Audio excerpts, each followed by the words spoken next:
नमस्कार, मैं अभिमन्यु दैया, लेक्चरर जियोग्राफी, हरियाणा शिक्षा विभाग से आप सब विद्यार्थियों का एजुसेट टेलीकास्ट में स्वागत करता हूं। प्यारे विद्यार्थियों, आज हम क्लास 12th जियोग्राफी चैप्टर 7 का अध्ययन करेंगे। इसके अंतर्गत तृतीयक और चतुर्थक क्रियाकलापों का अध्ययन करते हैं। सबसे पहले आता है कि तृतीयक क्रियाकलाप टर्शियरी एक्टिविटीज़ क्या होती हैं। वे सभी क्रियाकलाप जो सेवा का कार्य करते हैं, सर्विस प्रोवाइड करते हैं, सेवा क्षेत्र या तृतीयक क्षेत्र कहलाते हैं, जिसमें परिवहन, संचार, व्यापार, बैंक, बीमा, पुलिस, शिक्षा, सब जो प्रशासनिक सेवाएं हैं या सर्विस सेक्टर है, सेवा के क्षेत्र हैं, वो तृतीयक एक्टिविटी कहलाते हैं।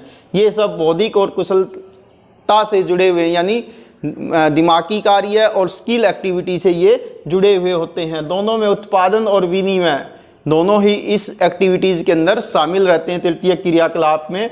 जैसे इसमें मिस्त्री, दुकानदार, ड्राइवर, अध्यापक, डॉक्टर, वकील, प्रशासक सब इसी प्रकार के सेक्टर में कार्यरत हैं। ये सबसे बड़ा सेक्टर होता है सर्विस सेक्टर, इसीलिए इसको अन्य नाम सर्विस सेक्टर के नाम से भी जाना जाता है, सेवा क्षेत्र के नाम से जानते हैं। नेक्स्ट आता है कि व्यापार क्या है। वस्तुओं का खरीद बिक्री करना, आदान प्रदान करना वस्तुओं का व्यापार कहलाता है। जब व्यापार दो देशों के बीच होता है तो यह अंतर्राष्ट्रीय व्यापार कहलाता है। जब दो राज्यों के बीच होता है व्यापार तो यह राज्य स्तरीय व्यापार कहलाता है।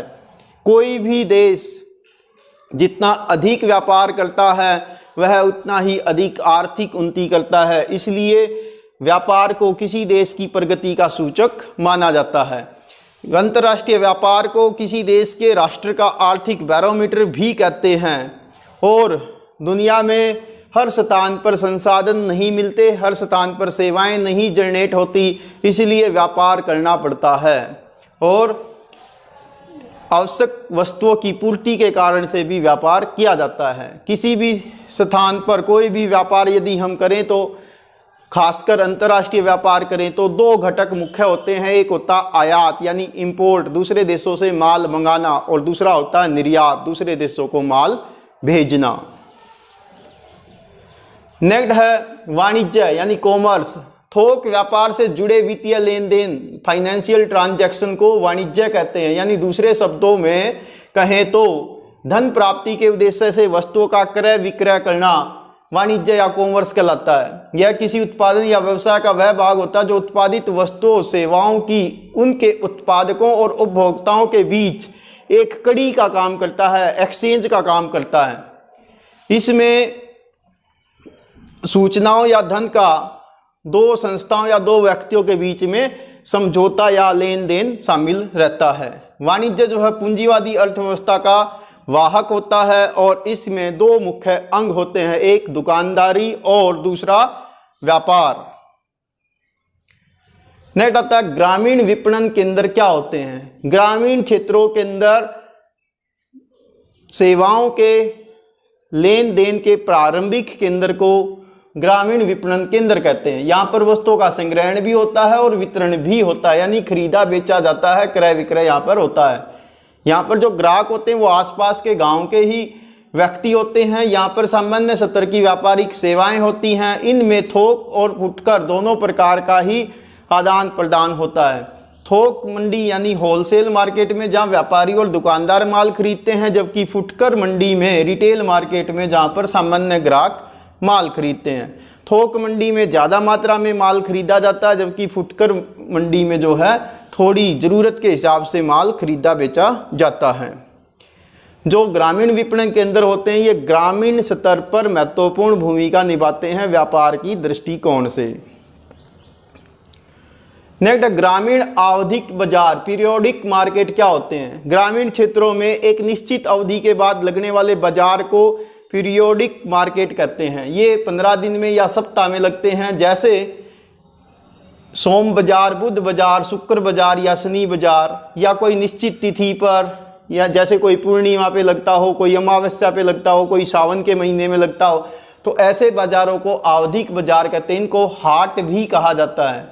ये अलग अलग समय पर लगते हैं और अलग अलग स्थानों पर लगते हैं, इसलिए इनमें काम करने वाले जो व्यापारी दुकानदार होते हैं वो हमेशा बिजी रहते हैं, क्योंकि अब मान लो इस गांव में बाजार लगा है तो हो सकता है कि अगले स्थान पर अगले समय लगेगा, तो वो वहां पर एक्सचेंज करने में यानी अपनी दुकानदारी को शिफ्ट करने में व्यस्त रहते हैं।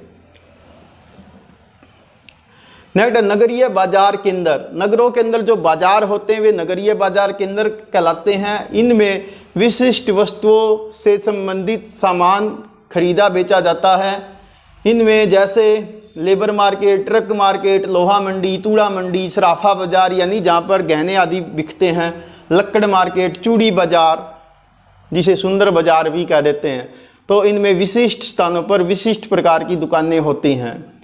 इसमें शैक्षणिक संस्थाएं, व्यावसायिक सेवा केंद्र भी जुड़े होते हैं। जैसे राजस्थान का कोटा वो टीचिंग के लिए फेमस है। दिल्ली का मुखर्जी नगर, वहाँ पर लोग यूपीएससी की तैयारी सबसे ज़्यादा करते हैं। मायापुरी में पुरानी गाड़ियों का स्क्रैप बिकता है।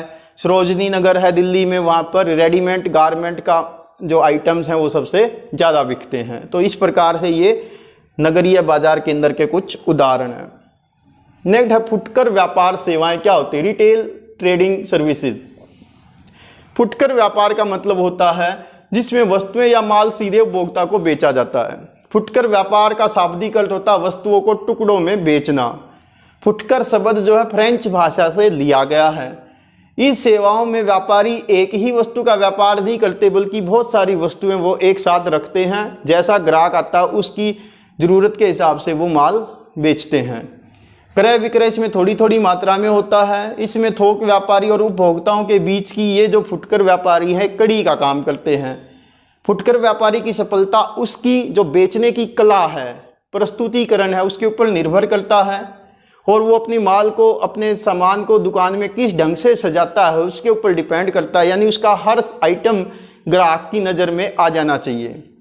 यह व्यापार प्राय सीमित होता है। इसमें उपभोक्ताओं से व्यक्तिगत संपर्क रहता है। यानी ज़्यादातर जो फुटकर व्यापारी होते हैं उनके ग्राहकों से उनकी सीधी सीधी जानकारियाँ रहती हैं। इसमें ज़्यादातर लेन देन कैश में होता है। आजकल जैसे थोड़ा सा पेटीएम वगैरह भी हो सकता है, यानी ऑनलाइन ट्रांजैक्शन हो सकता है। गूगल पे है, भीम ऐप है, इनके माध्यम से ऑनलाइन ट्रांजैक्शन भी आजकल होने लगा है। इसमें ज़्यादातर फेरी वाले, रेडी वाले, वैन, ट्रक, होम डिलीवरी, स्वचालित बिक्री मशीनें या इंटरनेट शॉपिंग आदि भी शामिल होते हैं। ऐसा ही है थोक व्यापार सेवाएं, होलसेल मार्केट। इसमें क्या होता है कि इसमें बड़े स्तर पर माल बिकता है और इसमें ज़्यादातर ग्राहक जो है दुकानदार होते हैं जो आगे जाकर फुटकर व्यापारी के रूप में अपने माल को बेचते हैं। इसमें निर्माता और फुटकर व्यापारियों के बीच की ये एक मध्यस्थता होते हैं, होलसेल जो व्यापारी होते हैं। इसमें बड़ी मात्रा में माल खरीदा जाता है। कुछ विशिष्ट वस्तुओं का ही व्यापार यहाँ पर होता है और ये क्या करते हैं, अपने बहुत सारे माल को गोडाउन्स में रखते हैं। जैसी डिमांड होती है वैसे ही ये थोक मार्केट में माल को लेकर आते हैं। कम लाभ पर अधिक माल बेचने में थोक विक्रेता विश्वास करता है। यानी आइटम ज़्यादा बेचते हैं और उसकी वैल्यू कम रखते हैं, जिससे इनको ज़्यादा माल बिकने के कारण अच्छा मुनाफा रहता है। अगला है परिवहन सेवाएं, ट्रांसपोर्टेशन। ट्रांसपोर्टेशन का मतलब होता है वे सभी साधन व संस्थाएं जिनके द्वारा वस्तुओं और व्यक्तियों को एक स्थान से दूसरे स्थान पर लाया ले जाया जाता है, वो परिवहन सेवाएं कहलाते हैं, ट्रांसपोर्टेशन कहलाते हैं। इसके अनेक भाग हैं, स्थल परिवहन, जल परिवहन, वायु परिवहन, पाइपलाइन परिवहन और रज्जू मार्ग। जिन स्थानों पर स्थल का प्रयोग किया जाता है जैसे सड़क है, रेलवे है, ये स्थल परिवहन है। जब जल का प्रयोग किया जाए वस्तुओं को लाने ले जाने में, जैसे नदी, नहर, झील, समुंदर, सागर आदि, तो ये जल परिवहन कहलाएगा। जब वायु का यूज हो यानी हेलीकॉप्टर से या एरोप्लेन से तो वायु मार्ग कहलाएगा। जब लिक्विड माल, पानी है, गैस है, तेल है, तो इसके परिवहन के लिए पाइपलाइन यूज होता है। और पहाड़ी क्षेत्रों में रोप वे, लोहे की केबल आदि का यूज किया जाता है। अगला है परिवहन दूरी को मापने के तरीके क्या हैं। एक होती है किलोमीटर दूरी, यानी आरंभिक स्थान से गंतव्य स्थान के बीच में कितने किलोमीटर का गैप है, तो ये किलोमीटर दूरी है। दूसरा होता है समय दूरी, अब उस मार्ग को तय करने में कितना टाइम लगेगा, ये समय दूरी है। और तीसरी है लागत दूरी। वो जो किलोमीटर दूरी है उसको तय करने में जो समय लगेगा वो तो समय दूरी है, लेकिन वहाँ तक परिवहन करने में कितना खर्च आएगा, ट्रांसपोर्टेशन की कॉस्ट क्या है, वो है लागत दूरी, यानी यात्रा का खर्च कितना है। नेक्स्ट आता है परिवहन सेवाओं को प्रभावित करने वाले कारक। किस स्थान पर रेलवे, एयरवेज, रोडवेज ये सब ज़्यादा होंगे या कम होंगे, वो किन बातों पर निर्भर करता है। नंबर 1, वहाँ जनसंख्या कितनी है। बड़े महानगर होंगे तो ज़्यादा होंगी, जनसंख्या थोड़ी होंगी तो ये सुविधाएं कम हो जाएंगी। नगर, गांव, औद्योगिक केंद्र, कच्चे माल की स्थिति वहाँ पर कैसी है, उसके आधार पर इनकी मात्रा कम या ज़्यादा होती है। बस्तियों के बीच व्यापार का प्रारूप कैसा है, यानी माल कितना एक्सचेंज होता है। जैसे उत्तर अमेरिका के पूर्वी भाग और यूरोप के पश्चिमी भागों में बहुत ज़्यादा व्यापार होता है, इसलिए उत्तर अटलांटिक सी रूट सबसे बिजिएस्ट रूट है, शिपिंग रूट। इसी प्रकार से प्रदेश विशेष का भूदृश्य, लैंडस्केप कैसा है। जैसे माउंटेन एरिया में सड़कें इसलिए बनाते हैं ताकि वहाँ पर टूरिज्म बढ़े। नेक्स्ट है मार्ग में आने वाली कठिनाइयाँ, ये भी प्रभावित करती हैं। वहाँ पर परिवहन की लागत क्या आएगी, ये भी महत्वपूर्ण भूमिका निभाती है। और परिवहन समय या समय दूरी कितनी वहाँ पर होगी, इनके कारण से भी किसी स्थान पर परिवहन के जो सेवाएं हैं वो प्रभावित होती हैं।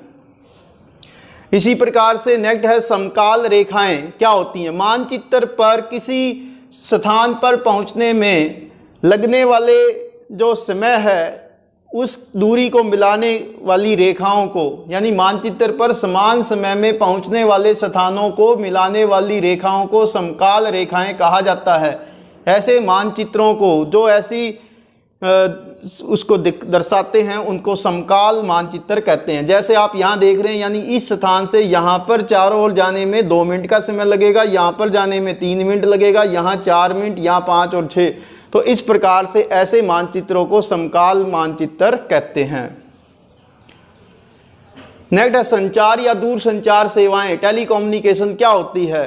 किसी संदेश को एक स्थान से दूसरे स्थान पर भेजना संचार कहलाता है। दूर संचार यानी टेली मीन्स दूर और कम्युनिकेशन मीन्स संचार, दूर से संचार, आदान प्रदान विचारों का, तो वह दूर संचार कहलाता है, टेली कम्युनिकेशन कहलाता है। इसमें पत्र पत्रिकाएं, समाचार पत्र, किताबें, radio, TV, internet, satellite, mobile phone आदि सब शामिल होते हैं।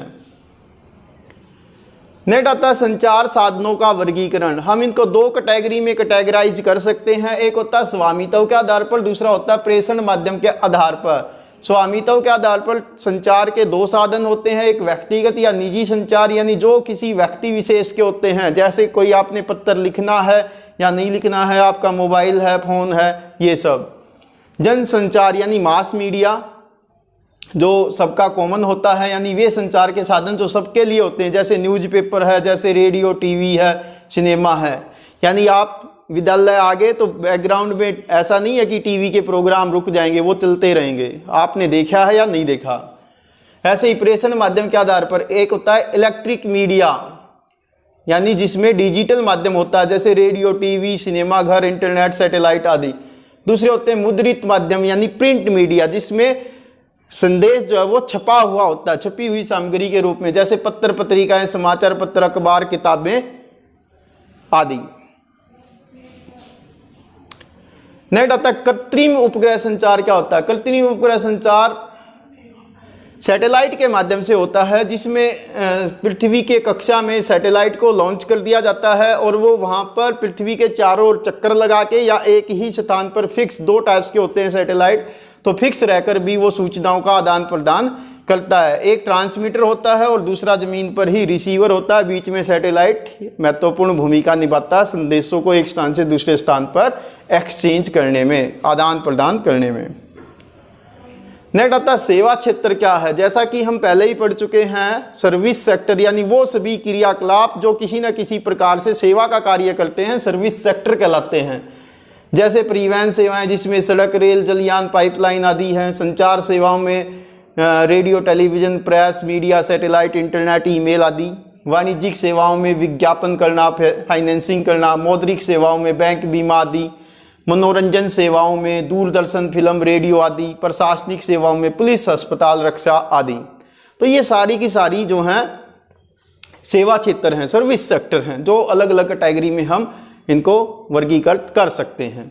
ऐसे ही यदि हम देखें तो स्वतंत्रता के बाद 1951 में राष्ट्रीय आय में सर्विस सेक्टर का योगदान उस समय लगभग 28.5% था, जो बढ़कर 2003 में 52% हो गया है। यानी आज़ादी के बाद सबसे ज़्यादा भारत में सर्विस सेक्टर का विस्तार हुआ है। और not only in India but through out world service sector जो है इस समय सबसे ज़्यादा बढ़ रहा है, जिसमें बैंकिंग है, मौद्रिक सेवाएं हैं या इंटरनेट फैसिलिटीज़ आदि शामिल हैं। नेक्स्ट है कि सर्विस सेक्टर में रोजगार क्यों बढ़ रहे हैं। एक तो इसमें प्रति व्यक्ति इनकम अच्छी होती है, आय के अनेक स्रोत होते हैं, नई नई सेवाएं इसमें आती रहती हैं, जैसे इंटरनेट आ गया, एंड्रॉयड फ़ोन आ गए। तो बढ़ती व्यस्तता के कारण से भी सर्विस सेक्टर बढ़ रहा है। जैसे आजकल लोग घर पे ही ऑनलाइन शॉपिंग करते हैं, सीधा ऑर्डर कर देते हैं, कंपनी अपने आप माल आपके घर तक भेजेगी। जैसे अमेजॉन कंपनी है, फ्लिपकार्ट कंपनी है, तो ऐसी अनेक कंपनियां जो होम डिलीवरी की फैसिलिटी आजकल दे रही हैं, तो वो भी सर्विस सेक्टर है। बढ़ती संचार और तकनीकी सेवाएं, ऑनलाइन ही पेमेंट हो जाती है। विकसित देशों में बूढ़ी होती जनसंख्या, जैसे यूरोप जो है वो वृद्धों का महाद्वीप कहलाता है, तो उसमें ऐसी सेवाएं ज़्यादा बढ़ रही हैं। खासकर वो चिकित्सा सुविधाएं भी मेडिकल फैसिलिटीज़ मिलती हैं, यानी फ़ोन पे ही डॉक्टर से सलाह ले ली जाती है या वीडियो कॉल के माध्यम से कंसल्टेंट कर लिया जाता है। शिक्षा के अवसर जैसे ऑनलाइन टीचिंग है, कंप्यूटर साक्षरता बढ़ रही है, सार्वजनिक क्षेत्रों का विकास और विस्तार होना और व्यापार व निर्यात की सुविधाएं भी सेवा क्षेत्र में रोजगार को बढ़ा रही है। नेक्स्ट आता है असंगठित क्षेत्र या अनौपचारिक अनऑर्गेनाइज सेक्टर क्या होता है। वे कार्य या वे उद्यम क्षेत्र जहां पर जो रोजगार है वो निश्चित और नियमित नहीं होता है, यानी अनिश्चित होता है, अनियमित होता है। इसमें क्या होता है, काम की कोई अवधि फिक्स नहीं होती, रोजगार नियमित नहीं होता, कोई निश्चित नियम कानून यहाँ पर नहीं होते, वेतन फिक्स नहीं होता है, श्रमिकों का शोषण बहुत ज़्यादा होता है अनऑर्गेनाइज्ड सेक्टर में, और किसी प्रकार की छुट्टी का कोई प्रावधान नहीं है।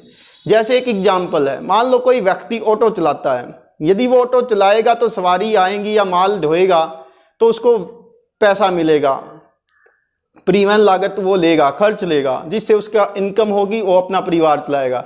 यदि किसी कारण से उसको आज कोई ज़रूरी काम हो गया और वो ऑटो नहीं चला पाएगा आज, तो क्या कोई उसको पैसा देगा?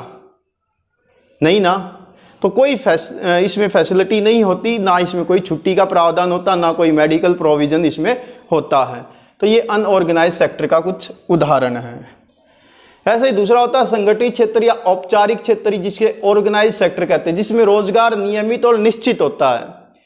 इसमें काम की अवधि फिक्स होती है। जैसे बैंक है, 10 बजे बैंक खुलेगा, 5 बजे बंद हो जाएगा। सेकंड सैटरडे, लास्ट सैटरडे को ऑफ होगा, हर संडे की छुट्टी होगी, गेस्टेड हॉलीडे की छुट्टी होगी। तो फिक्स है, निश्चित नियम कानून है, वेतन निश्चित है, श्रमिकों का शोषण इसमें कम होता है और छुट्टी का प्रावधान इसमें रहता है। इसी प्रकार से नेक्स्ट है पर्यटन। टूरिज्म क्या है? एक ऐसी यात्रा है, एक ऐसा ट्रैवल है जो फुर्सत के लम्हों में किया जाता है, मनोरंजन के लिए या फुर्सत के जो पल होते हैं उनका आनंद लेने के लिए ऐसी यात्रा है, पर्यटन कहलाती है। विश्व टूरिज्म ऑर्गेनाइजेशन, विश्व पर्यटन संगठन, वर्ल्ड टूरिज्म ऑर्गेनाइजेशन के अनुसार एक पर्यटक, टूरिस्ट वह व्यक्ति है जो यात्रा करके अपने सामान्य वातावरण से बाहर किसी स्थान पर जाता है, वो टूरिस्ट है। उसका उद्देश्य अलग अलग हो सकता है।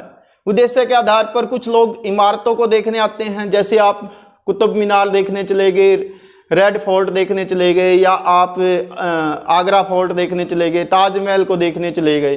तो ये इमारतों को देखना है, कलाकृतियों को देखना है। किसी स्थान पर नई भाषा सीखने के लिए भी आप जा सकते हैं, संस्कृतियों का अनुभव लेने जा सकते हैं, किसी नए नए स्थानों पर नए व्यंजनों का स्वाद लेने के लिए भी लोग जाते हैं, नेचुरल ब्यूटी के लिए जाते हैं। जैसे भारत में हिमालय माउंटेन है, साउथ इंडिया के अंदर जो है ऊटी, उटक मंडलम आदि स्थान है, यानी वेस्टर्न घाट और ईस्टर्न घाट की पहाड़ी क्षेत्र हैं। नॉर्थ ईस्ट भारत का बहुत अच्छा नेचुरल ब्यूटी है। तो इस प्रकार से पर्यटन अलग अलग उद्देश्यों से किया जाता है। नेक्स्ट आता है, भारत में विदेशी पर्यटक बहुत ज़्यादा आते हैं, उनके आने के पीछे क्या प्रमुख उद्देश्य रहते हैं। भारत जो है दुनिया का 7वां बड़ा देश है और इसके अंदर नेचुरल रूप से एक सब कॉन्टिनेंट जैसी फीचर्स हैं, पर्वत, पठार, मैदान, नदियाँ, सब कुछ प्रकृति ने भारत को दिया है। तो इसके कारण से विदेशों से बहुत सारे पर्यटक भारत आते हैं विरासत को देखने, जैसे ताजमहल, आगरा का किला, फतेहपुर सीकरी जो दुनिया का सबसे ऊंचा दरवाजा, बुलंद दरवाजा।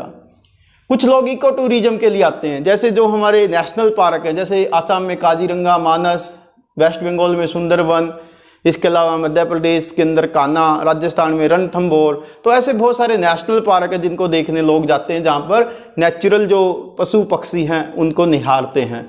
रोमांचकारी पर्यटन, जैसे हिमालय में, ऋषिकेश में, गंगा नदी में राफ्टिंग करना आदि। सांस्कृतिक पर्यटन, जैसे राजस्थान जाना, नॉर्थ ईस्ट की संस्कृति को जानना, या लद्दाख में जाना, वहाँ पर बुद्धिस्ट के जीवन को जानना। चिकित्सा पर्यटन, मेडिकल टूरिज्म, ये एक ऐसा पर्यटन है, भारत दुनिया में सबसे अच्छी मेडिकल फैसिलिटी प्रोवाइड करने वाले देशों में से एक है। और विदेशों से लोग भारत में आते हैं इलाज कराने के लिए, क्योंकि यहाँ पर दूसरी दुनिया के जो विकसित देश हैं उनकी तुलना में मेडिकल फैसिलिटी अच्छी है और वो सस्ती हैं। और साथ ही साथ भारत में टूरिस्ट जो हैं भारत की नेचुरल ब्यूटी का आनंद भी लेते हैं, तो उनको इलाज के साथ साथ टूर का फ़ायदा उठाना मेडिकल टूरिज्म कहलाता है। नेक्स्ट होता है व्यापारिक टूरिज्म, यानी आप ट्रेड करने के लिए विदेश गए और साथ ही साथ वहाँ पर ऐतिहासिक स्थानों पर या नेचुरल स्थानों पर घूमकर भी आ गए, तो ये व्यापारिक पर्यटन है। नेक्स्ट ऐसा ही है कि पर्यटन का महत्व क्या है, what is the importance of tourism. तो इससे सबसे ज़्यादा इनकम मिलती है सर्विस सेक्टर की। विश्व का सबसे बड़ा तृतीय क्रियाकलाप है, कम से कम 25 करोड़ से ज़्यादा लोग इसमें रजिस्टर्ड हैं रोजगार के रूप में। सकल घरेलू उत्पाद में पर्यटन का 40% जो है जीडीपी का हिस्सा मिलता है, इनकम होती है। इससे होटल व्यापार, भोजन व्यापार, ट्रैवल एजेंसियां, फोटोग्राफी, पालकी वाले, खच्चर वाले, घोड़े वाले, तो इनको प्रत्यक्ष रूप से रोजगार मिलता है। जैसे आप माता वैष्णो देवी जाइए या आप हेमकुंड साहब जाइए, केदारनाथ की यात्रा पे जाइए, तो वहाँ पर घोड़े खच्चर वाले आपको मिलेंगे। भारत में हर साल लगभग 26 लाख विदेशी पर्यटक आते हैं और पर्यटन से राष्ट्रीय एकता बढ़ती है। हस्तशिल्प को, कला को, संस्कृति को, इन स्थानीय उद्यमों को बढ़ावा मिलता है। नेक्स्ट ऐसा ही है कि पर्यटन को प्रभावित करने वाले कारक कौन से हैं। वहाँ पर लैंडस्केप कैसा है, वहाँ की जलवायु अनुकूल है या प्रतिकूल है, वो हिल एरिया है नहीं है, लोगों की इनकम का सोर्स कितना है, परिवहन के साधन है या नहीं है, यानी वहाँ पर जाने आने के लिए रेल ट्रांसपोर्टेशन और एयरवेज की फैसिलिटी है या नहीं है। वीकेंड यानी 5 वर्किंग डे हैं, 6 वर्किंग डे हैं, या इकट्ठी बहुत कई सारी छुट्टियाँ एक साथ आ जाना। इसके अलावा समुद्री तट यानी बीच कैसे हैं, इतिहास, स्थापत्य कला और ऐतिहासिक इमारतें वहाँ पर कैसी हैं, संस्कृति और अर्थव्यवस्था कैसी है, सुरक्षा और होटलों की व्यवस्था वहाँ पर अच्छी है, तो लोग टूर पे जाते हैं, यानी टूरिज्म का फ़ायदा उठाते हैं। तो ये सारे फैक्टर हैं जो कहीं ना कहीं टूरिज्म को इफेक्ट करते हैं। नेक्स्ट आता है चिकित्सा पर्यटन। जैसा कि आपको पहले ही बताया गया है कि चिकित्सा के साथ साथ टूर का फ़ायदा उठाना मेडिकल टूरिज्म कहलाता है, यानी कम खर्च पर मेडिकल सुविधाएं मिल जाएं और ऐतिहासिक स्थानों पर घूमने का अवसर भी मिल जाए, इसको मेडिकल टूरिज्म कहते हैं।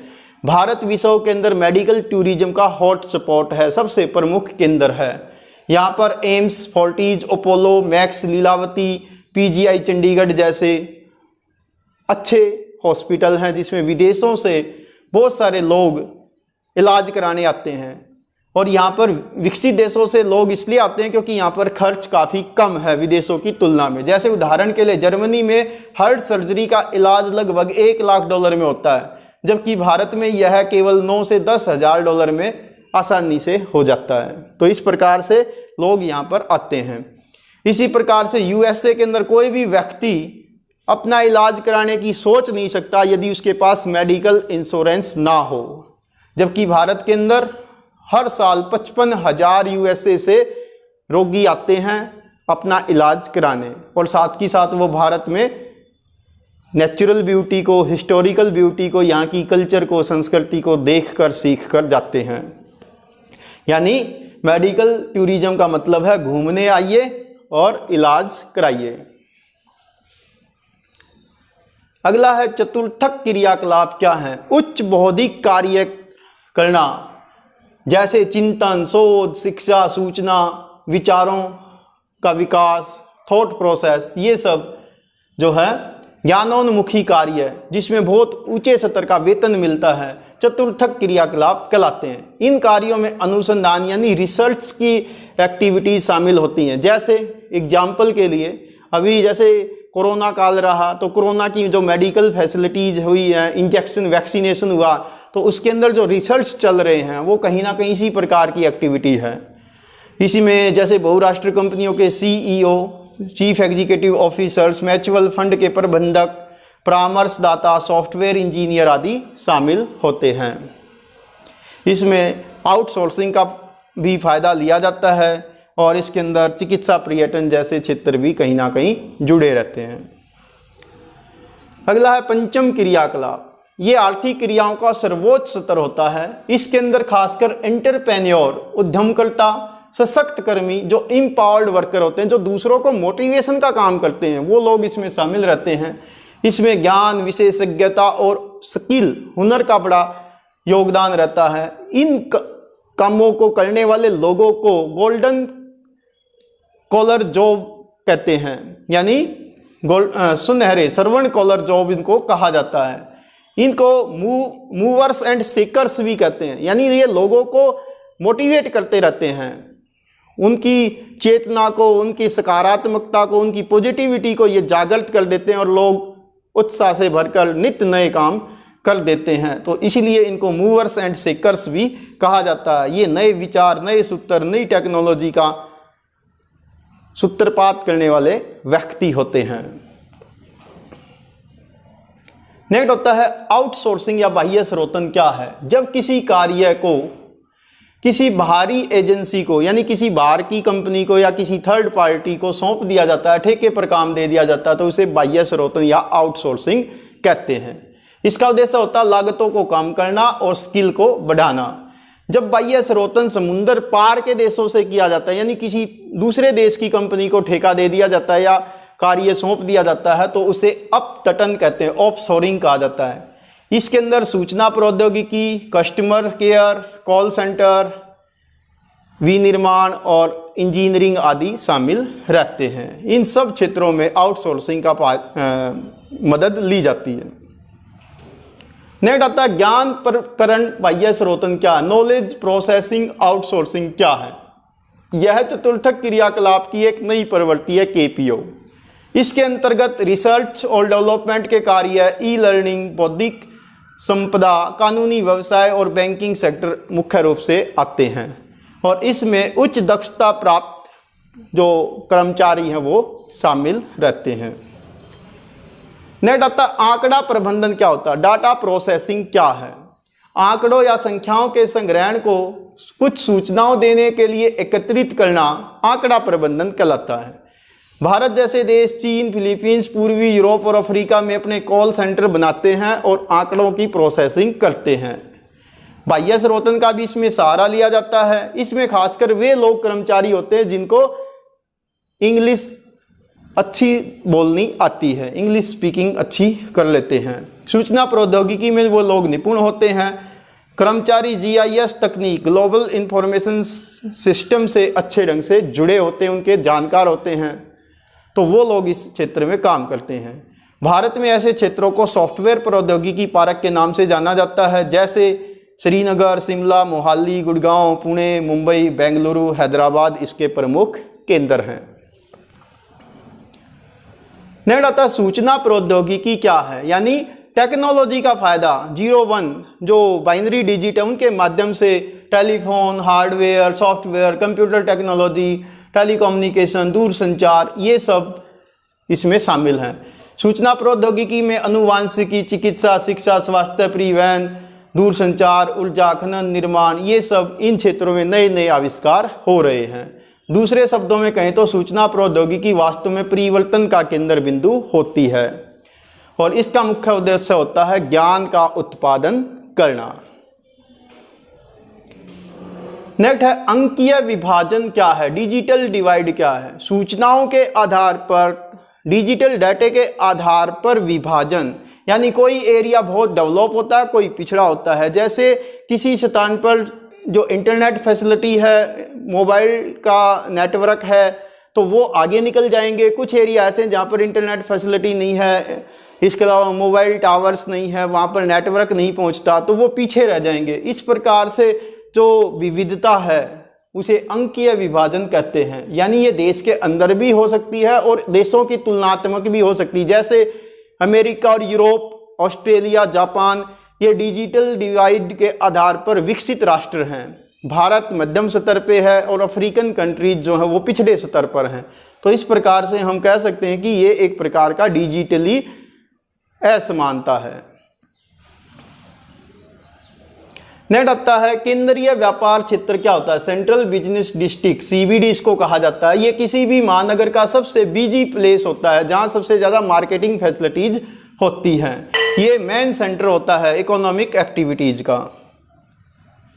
नेक्स्ट होता है BPO क्या है, बिजनेस प्रोसेस आउटसोर्सिंग होता है, जिसमें किसी तीसरे पक्ष को सेवाएं और संचालन करने के लिए कार्य की जिम्मेवारी दी जाती है। अब इस व्याख्यान से संबंधित कुछ very short answer types question share करते हैं। एक कथन है, 21वीं शताब्दी में अनपढ़ वे नहीं होंगे जो पढ़ना लिखना नहीं जानते, बल्कि वे होंगे जो सीखते नहीं, नया नहीं सीखते और पहले से सीखे हुए को त्यागते नहीं। यह कथन किस विद्वान का है? तो ये है ओलिवन टॉफलर का। आप चित्र देख रहे हैं, इन्होंने कहा था कि 21वीं सदी में वह व्यक्ति अनपढ़ होगा जो नया नहीं सीखेगा। नेक्स्ट है कि वकील और शिक्षक किस प्रकार के क्रियाकलापों के अंतर्गत आते हैं? तो ये तृतीयक एक्टिविटी है, यानी मैं एक शिक्षक के रूप में सेवा का कार्य कर रहा हूं, तृतीयक एक्टिविटी में शामिल हूं। वकील भी इसी में शामिल होते हैं। नेक्स्ट KPO का पूरा नाम क्या है? नॉलेज प्रोसेसिंग आउटसोर्सिंग KPO का पूरा नाम है। अब इस व्याख्यान से संबंधित कुछ मल्टीपल चॉइस क्वेश्चन साझा करते हैं आपके साथ। पहला क्वेश्चन है, निम्नलिखित में से कौन सा एक तृतीयक क्रियाकलाप है? खेती, बुनाई, व्यापार और आखेट। तो सही उत्तर है व्यापार। नेक्स्ट है, निम्नलिखित क्रियाकलापों में से कौन सा एक द्वितीयक सेक्टर का क्रियाकलाप नहीं है? इस्पात बनाना, वस्त्र निर्माण, मछली पकड़ना, टोकरी बनाना। तो मछली पकड़ना ये प्राइमरी एक्टिविटी है। नेक्स्ट, निम्नलिखित में से कौन सा एक सेक्टर दिल्ली, मुंबई, चेन्नई, कोलकाता में सर्वाधिक रोजगार प्रदान करता है? प्राथमिक, द्वितीयक, पर्यटन, सेवा। तो इनमें से सेवा डी, सर्विस सेक्टर सबसे ज़्यादा सेवाएं देता है महानगरों में, रोजगार यहाँ सबसे ज़्यादा उत्पन्न होते हैं। नेक्स्ट है, वे काम जिसमें उच्च परिणाम व और सतर वाले अन्वेषण शामिल होते हैं क्या कहलाते हैं? प्राथमिक क्रियाकलाप, द्वितीय क्रियाकलाप, चतुर्थक क्रियाकलाप या पंचम क्रियाकलाप। तो क्या आएगा उत्तर? पंचम क्रियाकलाप। नेक्स्ट है, निम्नलिखित में से कौन सा क्रियाकलाप चतुर्थक सेक्टर से संबंधित है? संगणक निर्माण यानी कंप्यूटर का निर्माण, विश्वविद्यालय अध्ययन, कागज और कच्ची लुगदी का निर्माण, पुस्तकों का मुद्रण। तो सही उत्तर है बी, कॉलेज यूनिवर्सिटी में पढ़ाना चतुर्थक क्रियाकलाप है। अब इस व्याख्यान से संबंधित कुछ गृह कार्य है जिसको आप अपनी उत्तर पुस्तिका में लिखेंगे। तो क्वेश्चन 1, व्यापार किसे कहते हैं? क्वेश्चन 2, परिवहन और संचार सेवाएं क्या हैं? क्वेश्चन 3, पर्यटन किसे कहते हैं? और क्वेश्चन 4, तृतीयक सेवाओं का वर्णन कीजिए। Thanks, have a nice day.